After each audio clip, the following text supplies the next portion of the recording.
corazón. Muy bien, hermanos, Dios les bendiga en esta noche. Sean todos bienvenidos a la Iglesia Transformación de la Iglesia Emmanuel de Colombia. Para mí es un gran gusto compartir la palabra de Dios ante ustedes.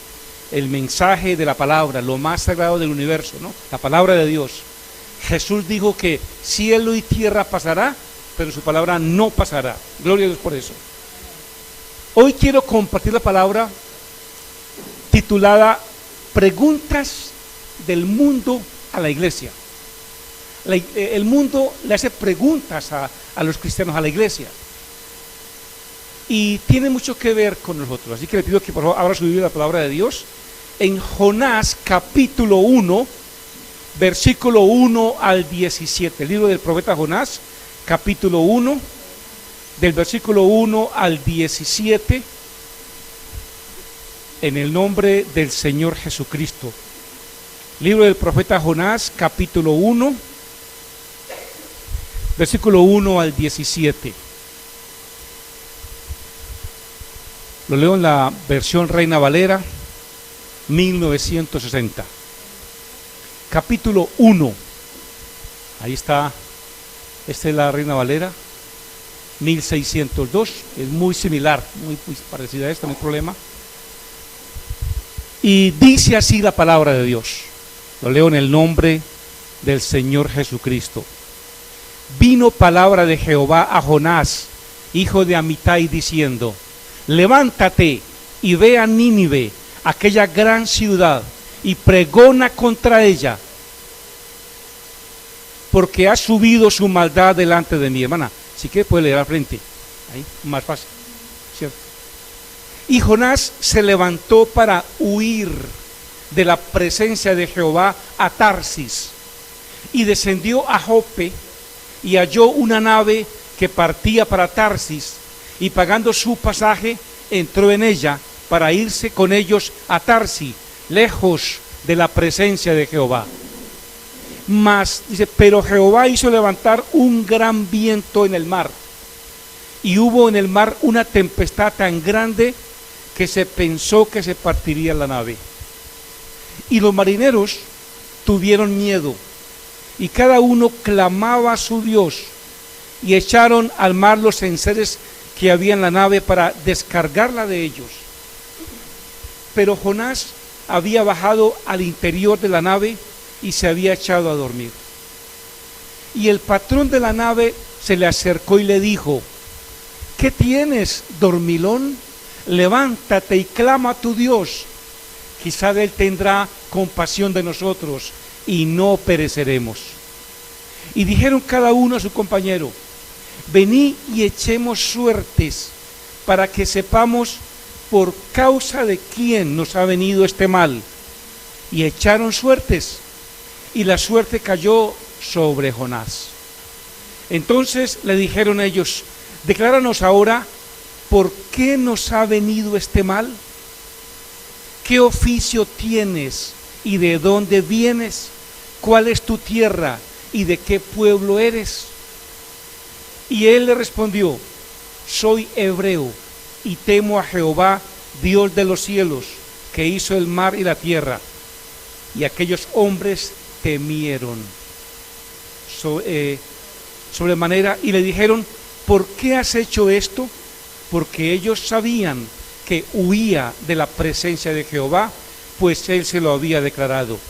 Y le dijeron: ¿qué haremos contigo para que el mar se nos aquiete?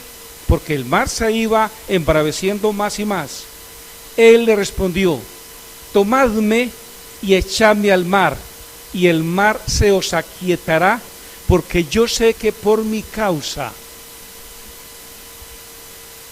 ha venido esta gran tempestad sobre vosotros. Y aquellos hombres trabajaron para hacer volver la nave a tierra, mas no pudieron, porque el mar se iba embraveciendo más y más contra ellos. Entonces clamaron a Jehová y dijeron: te rogamos ahora, Jehová, que no perezcamos nosotros por la vida de este hombre, ni pongas sobre nosotros la sangre inocente, porque tú, Jehová, has hecho como has querido. Y tomaron a Jonás y lo echaron al mar, y el mar se aquietó de su furor. Y temieron aquellos hombres a Jehová con gran temor, y ofrecieron sacrificio a Jehová, e hicieron votos.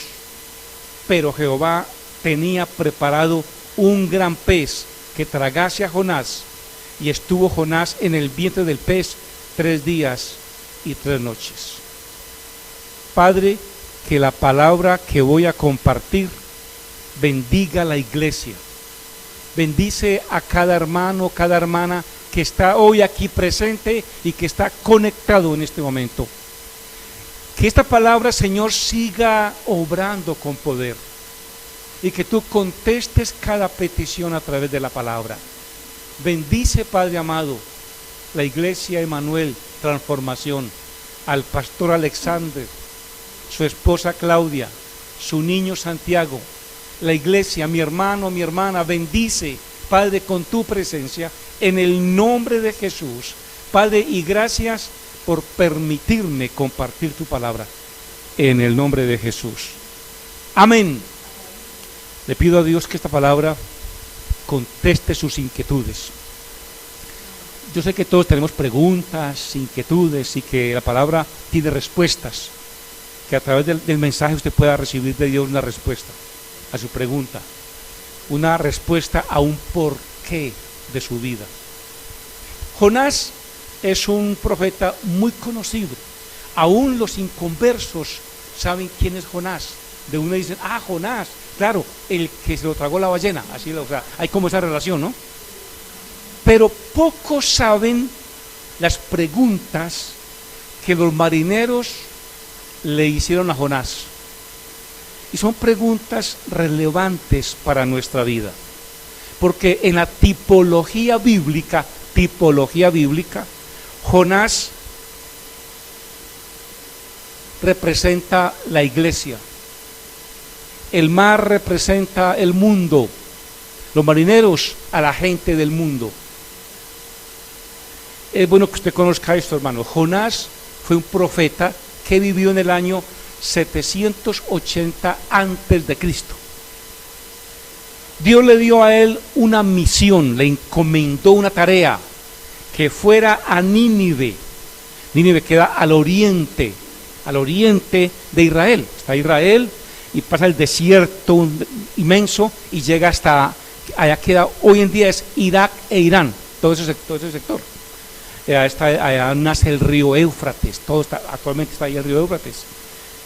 Y allí quedaba Nínive, era la capital del imperio asirio, una ciudad perversa, un pueblo enemigo del pueblo de Dios, un pueblo idólatra, pecador, pecaminoso, perverso a morir. Dios le dijo que fuera a Nínive y llevara la palabra de Dios. Bueno, cuando uno observa la palabra descubre que también Dios le dio a usted y a mí, nos dio una encomienda, una comisión, la gran comisión. Aparte de la gran comisión nos dio también las órdenes de vivir en santidad, de vivir en unidad, ¿verdad? De vivir en amor. Dios nos dio tareas que cumplir. Pero Jonás pretendió huir y dice que compró un tiquete para Tarsis, que queda cerca de España, o sea, en una dirección opuesta al occidente de Israel. Bajó a Jope, o sea, descendió a Jope, compró el tiquete, se subió en la nave, descendió al fondo de la nave y se echó a dormir. Dice, para huir lejos de la presencia, dice él, de Jehová. Jonás pretendía huir. Mira, hermanos, yo he descubierto esto. Cuando un cristiano se aleja de Dios, comienza a descender. Siempre desciende. Y cree que huye. Está descendiendo. Siempre comienza a bajar, bajando. Así como Jonás descendió a Jope, descendió a la nave, descendió. O sea, siempre está bajando, descendiendo. Eso es muy triste. Cuando alguien se aleja de Dios, siempre comienza a bajar. Y baja la oración, baja el ayuno, baja la palabra, baja. Al último no sabe ni qué es. La Biblia enseña que a Jonás le hicieron preguntas, preguntas que debemos conocer, porque tiene mucho que ver con nuestra vida. Esto, hermano, en verdad es muy interesante. Preguntas, 6 preguntas que acabamos de leer, que a Jonás le hicieron. Número 1, para que avancemos. ¿Qué haces durmiendo? En el versículo 6, se le acercó el patrón y le dijo: levántate, dormilón. Le dice el versículo 6, y el patrón de la nave se le acercó y le dijo: ¿qué tienes, dormilón? Levántate y clama a tu Dios, quizá Él tendrá compasión de nosotros y no perecemos. ¿Qué haces durmiendo? Una pregunta que es, ¿verdad?, de impacto. La palabra dormir en este pasaje se traduce como negligencia, pereza, subdesarrollo. No es tiempo de dormir, hermanos. ¿Qué haces durmiendo? El mundo se está perdiendo. La juventud se está perdiendo con drogas, con alcohol, y la iglesia durmiendo. Como dice ese refrán, camarón que se duerme, se lo lleva la corriente, ¿verdad? ¿Qué haces durmiendo? Hay creyentes durmiendo en la iglesia. El mundo se pierde, la familia se pierde, la economía bajando, mucho problema en la casa y la iglesia durmiendo, el creyente durmiendo. Y luego dice: ¿por qué me pasa esto? ¿Por qué me pasa esto? Están durmiendo. No hay oración, no hay ayuno, no hay búsqueda de Dios. Está durmiendo la iglesia, durmiendo el hermano. Un hogar en crisis y el hermano durmiendo. ¿Qué haces durmiendo? Jonás se acostó a dormir. Jonás dice, llegó, compró el pasaje, bajó al fondo y se echó a dormir. ¿Qué haces durmiendo? La pregunta que le hizo a él el jefe, el patrón de la nave: ¿qué haces durmiendo? Una pregunta que hoy es para mí relevante. ¿Qué haces durmiendo? El apóstol Pablo le dijo a los efesios: despiértate tú que duermes, levántate de los muertos y te alumbrará Cristo. ¿Qué haces durmiendo? A mí me impacta mucho esa pregunta. ¿Qué haces durmiendo? De hecho, a mí me confronta, Señor, qué pena. Mi familia, todavía mi familia hay gente inconversa, todavía mi familia hay inconversos, y yo durmiendo, Señor. Nos falta más por hacer, más por hacer. No es tiempo de dormir, es tiempo de verdad, de trabajar, de orar, de clamar, de rogar. ¿Qué haces durmiendo? Una pregunta que a mí me confronta. ¿Qué haces durmiendo? Número 2, son 6 preguntas.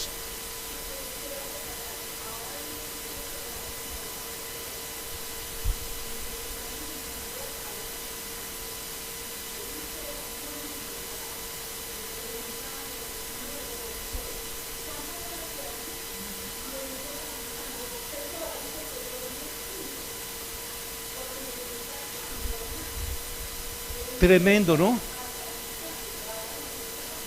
Oiga, impresionante. Exacto, ¿no? Algo secular. Oiga, para mí impacta esto, ¿no? ¿Qué haces durmiendo? Dios mío, Señor, qué pena contigo, Señor. Estamos durmiendo, roncando mucho. El mundo se pierde y la iglesia durmiendo. Mañana hay elecciones definitivas, decisivas para el país. Decisivas. Anoche hubo una vigilia espectacular. La convocó Sedecol. Habían muchísimas iglesias orando, clamando a Dios. Hace 8 días también hubo otra vigilia con el pastor Ricardo Rodríguez, clamando a Dios. Bueno, la verdad es que no es tiempo de dormir, sino tiempo de orar, de clamar. ¿Qué haces durmiendo? A mí me confronta esa pregunta. ¿Qué haces durmiendo? Número 2, segunda pregunta, versículo 8. Versículo 8. Dice: entonces le dijeron ellos: decláranos ahora por qué nos ha venido este mal. O sea, ¿quién es el culpable del mal que hay en el mundo? Estaban ellos aterrorizados por la tempestad que estaban viviendo. Díganos, usted dígame, ¿Quién es el culpable del mal? ¿Por qué la tempestad? ¿Quién es el culpable del mal que hay en el mundo? Es muy fácil buscar culpables. No es que la guerrilla, es que la FARC, no es que Petro, no, es que el diablo, es que el diablo, y siempre es el diablo, el diablo. Sobre todo que la iglesia sí dice, no, es que el diablo, y por todo es el diablo. Hombre, y el culpable no era el diablo, el culpable era el mismo Jonás. ¿Quién es el culpable del mal? O sea, iba en la tempestad, había un peligro inminente. ¿Quién es el culpable? Mire, hermanos, queremos que la gente se convierta a Cristo porque predicamos o reprendemos al diablo, pero la gente se pierde por los malos testimonios de los creyentes. La iglesia en Colombia no está siendo un ejemplo realmente como debe ser. Estamos divididos por denominaciones, divididos por doctrinas, divididos por política, por economía, por estatus social. Estamos divididos. ¿Quién es el culpable? ¿Realmente quién es el culpable? Hermano, mire, yo me siento culpable. Yo me culpo, Señor, qué vergüenza. Mire, la iglesia de Manuel, vamos a cumplir ahora en noviembre 52 años de fundación. Y escasamente somos en el país 50 iglesias en 6 departamentos en este momento. 50 iglesias. Otras denominaciones que han empezado después van mucho más adelante en número de iglesias, en gente, en trabajo. Y uno pregunta, ¿quién es el culpable? No, es que no, el diablo. O aquel. Cuando realmente el culpable es uno. Mire, Jonás fue muy valiente. Y dice el versículo 12, Jonás le dijo a ellos, versículo 12, yo sé que por mi causa ha venido esta gran tempestad sobre vosotros. Tremendo. Como dije al comienzo, en la tipología, Jonás representa a la iglesia. La iglesia le contesta al mundo, yo sé que por mi causa ha venido esta gran tempestad sobre vosotros. Impresionante. Claro, él les contó, estoy huyendo de Dios, estoy huyendo. Y por mi causa pasa esto.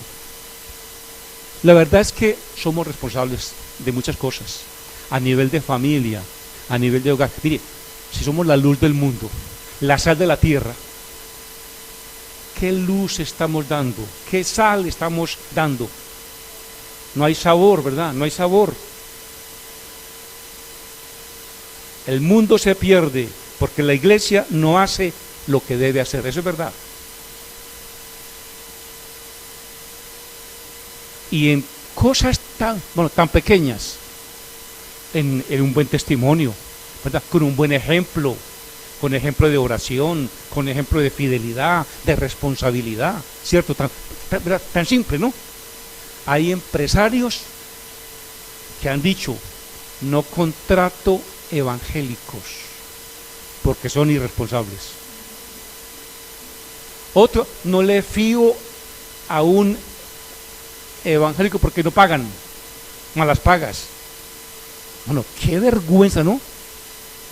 El mundo se pierde porque la iglesia no está haciendo lo que debe hacer. Hermano, eso es verdad. Somos culpables, esa es la verdad. Qué vergüenza, qué pena con Dios, qué pena con Jesús, qué pena.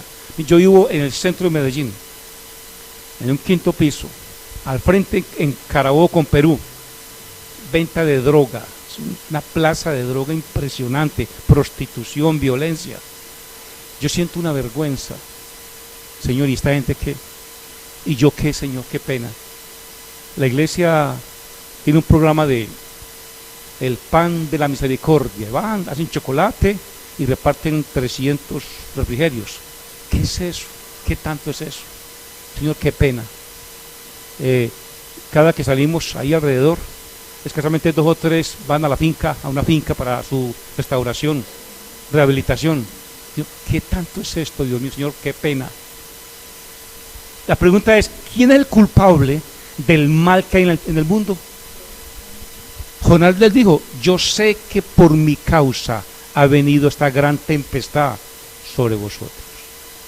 Yo creo, hermanos, que hay cosas que uno puede evitar si oramos un poquito más, si ayunamos un poquito más, es decir, si buscamos a Dios un poquito más, si hacemos un poquito más, si caminamos esa milla extra, seguro habrán otros resultados. Tercera pregunta, versículo 8. ¿Qué función cumples? ¿Qué oficio tienes?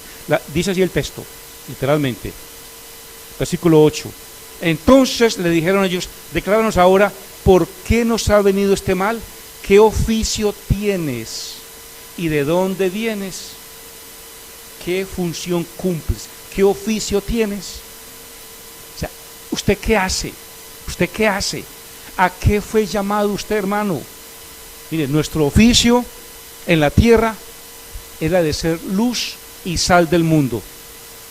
El apóstol Pedro dijo que somos linaje escogido, real sacerdocio, nación santa, pueblo adquirido por Dios, para anunciar las virtudes de aquel que nos llamó de las tinieblas a su luz admirable. La pregunta es, ¿lo estamos haciendo? Jonás ahí durmiendo abajo en ese barco no era ninguna luz. ¿Qué oficio tienes? Mire, somos los que llevamos la palabra de Dios. Su oficio queda reflejado en lo que hace. Jesús dijo, por sus frutos los conoceréis. Nuestro oficio debe ser anunciadores de la palabra de Dios. Descubra, hermano, descubra el propósito de Dios con su vida. ¿Qué hace usted aquí? ¿Qué oficio, qué función cumples? Bueno, ¿cuál es su función? Yo creo que uno crece más cuando sirve. Crecemos cuando servimos. Crecemos cuando damos. Tuve la oportunidad en mi casa de hospedar un tiempo a un americano llamado David Latour. Era un coronel de la Fuerza Aérea Norteamericana. Y me decía David Latour que Estados Unidos creció muchísimo en la época cuando todos trabajaban. Hoy es la época del estudio, del conocimiento, y ha menguado Estados Unidos. Su potencia fue en la época del trabajo. Mire, crecemos cuando servimos más. Crecemos cuando avanzamos, cuando trabajamos. Eso es verdad, crecemos. ¿Qué función cumples? Una pregunta que el mundo hace. ¿Qué función cumples? ¿Qué hace usted aquí en la iglesia? Creo que es una buena ocasión para que usted se proponga, voy a hacer algo en la iglesia. Voy a hablar con el pastor Alexander, la pastora Claudia, algo puedo hacer. Yo aquí, ¿qué puedo ayudar? ¿Qué puedo hacer aquí en la iglesia? ¿Qué puedo hacer en la iglesia? Cuando Moody era un zapatero en Nueva York, conoció a Jesús, llegó a la iglesia, pasó al frente y se arrodilló, hizo decisión de fe por Cristo. Estaba tan emocionado, tan contento, sentía en su vida que latía el Espíritu de Dios. Y Moody le dijo al pastor, está en sus historias, dice, pastor, ¿me deja que yo predique el domingo? Menos mal que yo con un pastor muy condescendido. Claro, por supuesto, claro. Traiga usted a la gente a la que usted va a predicar. Y viene. ¿Listo? Traiga a la gente a la que usted va a predicar el domingo. Y usted que predica el domingo. El domingo llegó él con una cantidad de zapateros, gamines de la calle, drogaditos, gente alcohólica. Pastor, mira la gente que traje. Tú que yo para un salón, vea, acá, predíquele a ellos. Moody, un gran predicador de Estados Unidos, simultáneamente con Charles Spurgeon en Inglaterra. Moody, ¿qué función cumples? ¿Qué tarea usted hace en la iglesia? Miren, lo que hacemos es lo que queda. Uno pasa y queda la obra. Y eso es lo que vamos a ver en los cielos. Lo que hacemos. Y esto bendice nuestras vidas. ¿Quién lo creyera? Esa barridita, trapeadita, limpiada de las sillas, en eso hay tanta bendición. En eso hay tanta bendición. Algo tan simple, y en eso hay bendición. Mire, no crean que es en vano cuando la Biblia menciona, dice, mujeres que servían a Jesús, y menciona el nombre de ellas. Jesús le dijo a Judas, cuando María la ungió con el nardo, y él dijo, qué desperdicio. Y uno no, déjala, buena obra ha hecho. Crecemos cuando servimos. No olvide, crecemos cuando servimos. ¿Qué función cumples? ¿Cuál es tu oficio? ¿A qué fue usted llamado, hermano, hermana? Seguro, aquí hay mucho que hacer. Aquí hay mucho que hacer.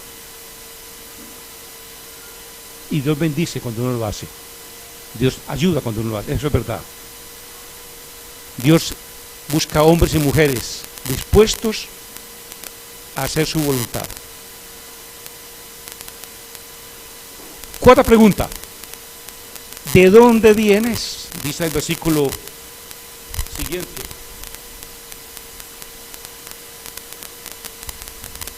Dice de esta manera.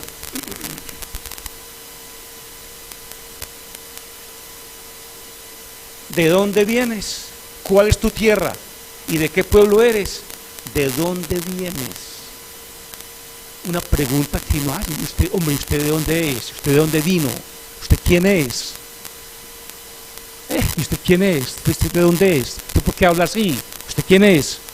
Mire, los que hayamos creído en Dios y aceptado a Jesús, somos hijos de Dios lavados en su sangre. Esa es nuestra procedencia. La Biblia dice que tu ciudadanía, la tuya y la mía, no está aquí en este mundo. Eso es lo que a mí me da paz. Mi ciudadanía no está aquí, está en los cielos. Y eso a mí me da paz, me da tranquilidad. Cuando pensamos en la pobreza, en las necesidades, en nuestras limitaciones, en nuestras necesidades. No, mi ciudadanía no está aquí. El mundo no es mi hogar, ni siquiera es el punto de partida ni de llegada. Yo tengo un hogar y un lugar distinto. ¿De qué pueblo eres? No importa de dónde usted es. Yo aquí compartí hace pocos días sobre esto, ¿no? ¿De qué pueblo eres? No importa de dónde seamos, no importa el pueblo, si es pequeño, grande, si es feo, no importa. Lo importante es para dónde vamos. Mire, mi procedencia, mi origen no determina mi destino, es verdad esto. Mi lugar de procedencia no determina mi punto de llegada. Eso es verdad. Mis orígenes no tienen por qué decidir mi futuro. ¿De dónde vienes? Bueno, somos hijos de Dios. Somos hijos de Dios. Y estamos aquí para servir a Dios. Es verdad eso. ¿De dónde vienes? ¿De dónde eres? Somos hijos de Dios. Es verdad, esa es la respuesta. Somos hijos de Dios. Esa es la respuesta. Somos hijos de Dios. Somos hijos de Dios. Jonás contestó de esta manera. Y él le respondió: soy hebreo y temo a Jehová, Dios de los cielos, que hizo el mar y la tierra. Y aquellos hombres temieron. Soy hebreo y temo a Jehová. Dios, tremenda respuesta, ¿no? Soy cristiano evangélico y temo al Dios Todopoderoso. Esa debe ser nuestra respuesta. Quinta pregunta para que avancemos. Una pregunta impresionante, versículo 10. Claro, hermana, adelante.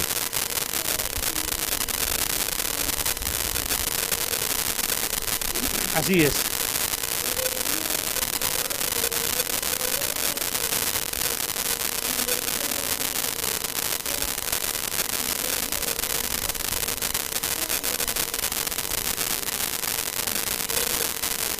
Exacto, eso es verdad. En cambio, cuando él lo habló, sí, claro, tuve temor. Pero luego viene una pregunta. Y le dijeron, ¿por qué has hecho esto? Porque ellos sabían que huía de la presencia de Jehová, pues él se lo había declarado. O sea, ¿por qué estás huyendo de Dios? ¿Por qué huyes de Dios? Una pregunta tremenda. ¿Por qué huyes de Dios? Mire, estaban esta gente temerosos, buscando qué Dios les iba a ayudar. A mí me impacta porque es que hay inconversos que tienen más fe que muchos cristianos, ¿verdad? Que son inclusive más consagrados.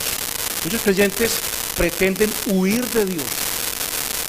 Dios está llamando a su servicio y se hacen los sordos en la iglesia. ¿Quién quiere ir a evangelizar? Nadie quiere ir. ¿Se requiere para que vayan a un discipulado? Nadie quiere ir. Hay muchas formas de huir de Dios, ¿verdad? Muchas formas de huir de Dios. Cuando no vamos, cuando nos quedamos en la casa, cuando no aceptamos el llamado. ¿Cuántas veces aquí el pastor Alexander ha dicho, a ver, hermano, necesitamos quien me colabore, aquí a tal parte? Nadie puede ir. Hay muchas formas de huirle a Dios, evadirle a Dios. Nos hacemos el sordo ante lo que Dios está llamando. Jonás pretendía huirle a Dios. Y voy a contar aquí algo con mucho respeto. En el año 2007, yo era pastor en la iglesia de Manuel Central. Tenía ahí una cantidad de líderes sentados en la iglesia. Tenía dos líderes. Trabajaba uno en la fábrica Paxar de Colombia y el otro trabajaba como ebanista. Yo recuerdo, decía, hermano, ustedes ya han estudiado teología, tienen llamado de Dios, de evidencia. Y hay la necesidad de una iglesia en un pueblo. Usted vaya allí, de un pastor. Decía, no, pastor, yo no, yo sirvo acá de vez en cuando pueda. Porque es que yo tengo otras prioridades. Y para mí es impactante la forma como Dios los llamó a ellos. Mire, los dejó sin empleo, a los dos, sin empleo. Y no le resultó ningún otro lugar. O sea, Dios les cerró todas las puertas y dejó únicamente la del ministerio abierto. El ministerio. Cuando ya lo entendió, dije, hermano, usted no ha entendido que es que Dios está llamando. Hay que ir urgentemente a Cali. Hay una iglesia en Cali que te espera. Aceptó. Hoy es un pastor. El otro, mismo caso, había que era un pueblo lejano, en el Urabá antioqueño, y no quería. Pero cuando Dios obró, que le cerró la puerta, porque fue Dios mismo el que obró y cerró la puerta, aceptó. Dijo, pastor, voy a donde sea. Me dijo así, me acuerdo que me dijo, pastor, es que yo tengo una deuda en un banco. En el año 2007, debo 40 millones de pesos, en el 2007. Hoy en día es como unos 60. Y, hermano, no sé qué hacer. Recuerdo que los llamó al otro día un cuñado de él. Dijo, vení, yo te voy a pagar la deuda del banco. Venga, yo te la voy a regalar. Y fue cuando el pagó todo. Y hermano, entonces, ¿qué? No, pues ahora sí me voy al ministerio. Hoy está en la iglesia de Borgia, hoy le sirve a Dios. Tenemos que obedecerle a Él libre y voluntariamente y no esperar que Él nos cierre las puertas. Que no sea por constreñimiento, sino que sea por obediencia sincera. Jonás no quería ir. Jonás dijo no, pero Dios dijo sí. ¿Sabe? Yo creo que Dios es un Dios, ¿verdad? Muy obstinado, ¿cierto? Obstinado. Dios dijo no. Jonás dijo no, Dios dijo sí. Y vea, Jonás prefirió morir que obedecer a Dios. Es increíble, es increíble esto. Él prefería morir, pero Dios tenía preparado un gran pez. Y mira, hermano, miren cómo es la vida. Jonás en desobediencia. Y Dios le habló al pez, y el pez inmediatamente obedeció. Y se tragó a Jonás. Increíble, ¿no? Mire, para mí es tan lindo saber que los animales no han pecado. Ningún animal ha pecado contra Dios. Solamente el ser humano. Pero increíble. Sexta pregunta y última pregunta. Versículo 11. Versículo 11 dice así: y le dijeron, ¿qué haremos contigo para que el mar se nos aquiete? Una pregunta. ¿Qué haremos contigo? ¿Qué haremos contigo? Mire, Petro y Francia Márquez escribieron el pacto histórico por Colombia. Y en ese pacto está escrito y registrado en notaría lo que van a hacer con el pueblo evangélico de Colombia. ¿Qué van a hacer? ¿Qué van a hacer? Está escrito. ¿Qué dice? Les van a cobrar impuestos. Pero el propósito, el fin, y lo digo aquí hoy, es acabarlas. Porque ellos no aman a los cristianos, no aman a Dios, no respetan a Dios. Es verdad. ¿Qué haremos contigo? Es la pregunta que estos impíos le hicieron a Jonás. ¿Qué haremos contigo para que el mar se aquiete? Están buscando culpables y ven al pueblo evangélico en Colombia como culpable. Ven a estas iglesias como iglesias de garaje. Y decía hace poco, a mí me ofendía, es que es un negocio redondo. Negocio redondo. El pastor John Milton le dijo, no, es un servicio redondo. La tormenta era un juicio para Jonás, no para los marineros. Eso es verdad. Fue por causa de Jonás que hubo tormenta, no por causa de ellos. Y recuerden lo que yo dije ahora al comienzo, la tipología bíblica. Jonás representa a la iglesia, a usted y a mí. Tormenta por causa de Jonás. Tremendo, hermano. Lo que pasó en Colombia ha movido la iglesia para orar, para clamar a Dios. La pregunta no es ¿qué hará Dios con los pecadores?, sino ¿qué hará Dios con los creyentes desobedientes? Mire, Jonás, sin querer queriendo, se ganó toda una tripulación para Dios. Tremendo, porque todos temieron a Dios e hicieron votos, se convirtieron. Jonás les dijo, échenme al mar. Era un hombre muy obstinado. Échenme al mar y el mar se va a aquietar, porque yo sé que por mi causa ha venido este mal. Y ellos lo querían, o sea, tenían más amor. Dice que lucharon para que volviera la nave a tierra, y entonces tomaron a Jonás y lo tiraron al mar. Dice, y el mar se aquietó de su furor, y eso sí que causó pánico en ellos, gran temor, tanto que decidieron buscar de Dios. Exacto, hermanos. Y entonces Jonás estuvo en el vientre del pez 3 días y 3 noches, y el pez lo vomitó en la orilla, y ahí sí tuvo que ir hasta, cuando uno mira el mapa, en la orilla del mar, eso fue en el mar Mediterráneo, y la caminada fue, porque entonces no había metro, ni bus, ni taxi, ni avión, una caminada, o si acaso a lomo de camello, un viaje bien incómodo. Desde ahí era caminada de por lo menos 1 o 2 meses, una caminada desde aquí hasta Argentina más o menos, de aquí a Argentina, una caminada larguísima, y por un desierto. Ya llegó Jonás, y tuvo que ir, y toda la ciudad, a mí me impacta esto. Jonás predicó un mensaje tan aburridor, un mensaje tan simple, sin nada de gracia, sin nada de amor, sin oportunidad de arrepentimiento, nada. Un mensaje de juicio.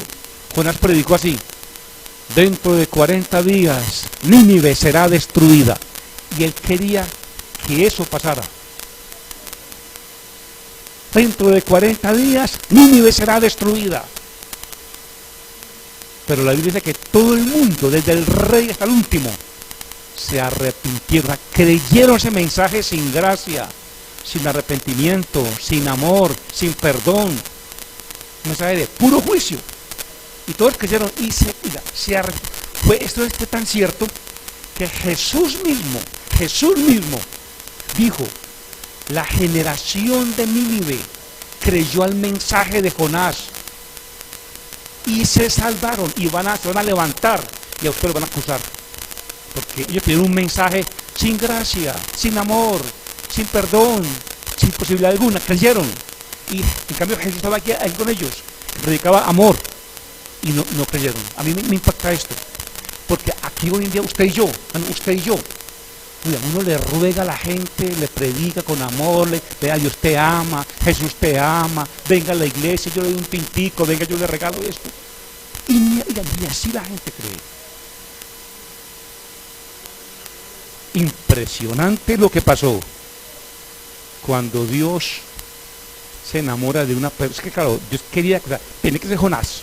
Jonás no quería ir, pero era para Jonás, ¿sabe? Dios tiene un Jonás para cada Nínive, ¿cierto? Dios tiene un Jonás para cada Nínive.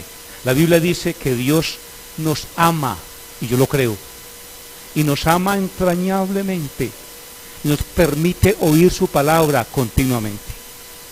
Vale la pena que usted y yo seamos obedientes a Él, que examine estas preguntas que el mundo nos hace a usted y a mí, que somos el pueblo de Dios, que somos los hijos, el Israel espiritual. ¿Cómo estamos? ¿Cómo está nuestra vida espiritual? O sea, ¿cómo estamos viviendo el Evangelio? ¿Cómo? Él espera que actuemos conforme a su perfecta voluntad, porque Él nos ama, y nos ama, como decía ahora la canción, que no alcanzamos ni siquiera a imaginarnos cuánto nos ama el Señor. A mí me agrada cuando dice que su misericordia es nueva cada mañana. Tremendo, ¿no? Nueva cada mañana. Que Dios nos perdone, porque como hijos de Dios hemos fallado muchas veces, de manera individual y de manera colectiva, local, general, nacional, mundial. Bueno, que Dios perdone y que nos ayude a que este mundo llamado Nínive conozca a Jesús, y que mañana Dios haga justicia y nos guarde del comunismo, del socialismo, de verdad, del peligro, de esas garras peligrosas. Amén, hermanos.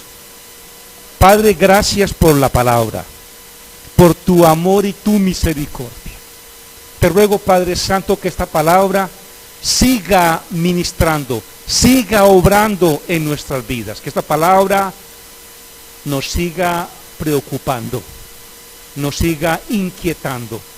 Bendice esta iglesia, bendice a mi hermana y bendice a mi hermano, Padre amado, en el nombre de Jesús. Al pastor Alexander en Bogotá, ayúdale, Padre, que todo lo que hace en aquel lugar sea para el bien de tu obra, Padre. Bendice a mi hermano, a mi hermana, en el nombre de Jesús. Padre, muchas gracias. Amén. Traje 5 bosquejos, por favor, me lo regala, mi amor. Si alguien desea. Dios bendiga a todo el que se conectó en esta noche, ricamente su vida. Hasta la próxima oportunidad. Gloria a Dios, hermana, qué bueno. Así que, hermana, bien puede dar, para que